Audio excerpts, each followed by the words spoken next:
And now let me ask you, with that being said, in terms of fans, because the fans pretty much dictate, the way the music industry moves in terms of like, record sales, streaming and stuff like that. It's pretty much the fans dictate the market.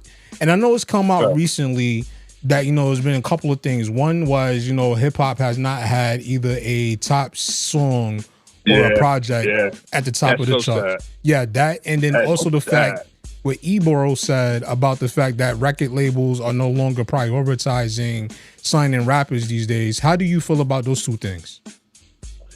I had a conversation on this recently, and this is just my point of view. My point of view is not the world point of view, this is my point of view. Mm-hmm. I believe once those execs, there was that one time when execs was in love with hip hop. And what I mean by that, I go back and I watch these old clippings of how the label exec was at the show. Remember, you got to go back to the Steve Rickens. You got to go back to the Russell Simmons. To those guys were young and vibrant, and they loved it hip hop. They was out there running with whatever label jacket they was out there in the mix. So they knew what good music was because they was so in love with hip hop. Today, I believe, not just what I believe, these guys are not connected to the music. They're only signing those that they saw was impressive on TikTok. They only sign those that they saw that was impressive on Instagram. You hear me? Mm-hmm. You have to have already a following before they even decide to give you an opportunity. And then because they liked it, they only looked at the numbers. The numbers is what made them push the project. Not the fact that no. When Russell and them was pushing those brothers because they loved the music that they was pushing. Mm-hmm. It didn't have no fan base. The music that they loved didn't have no fan base at first. They loved the music first, and then they created a fan base. So now the music had to create a fan base, and then it get pushed.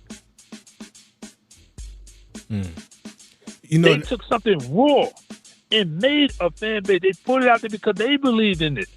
They ran around with it.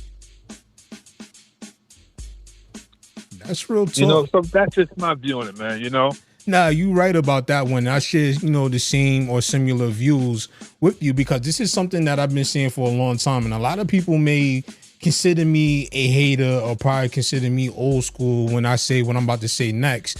But I feel as though that the numbers game kind of hurt hip hop in the long run because they wanted people to come in that was already ready-made, that had a fan base, that had, everything that they was looking for, so they wouldn't have to do so much work in creating and developing an artist. Whereas, back in those times where, if you wasn't nice, people wasn't fucking with you at all.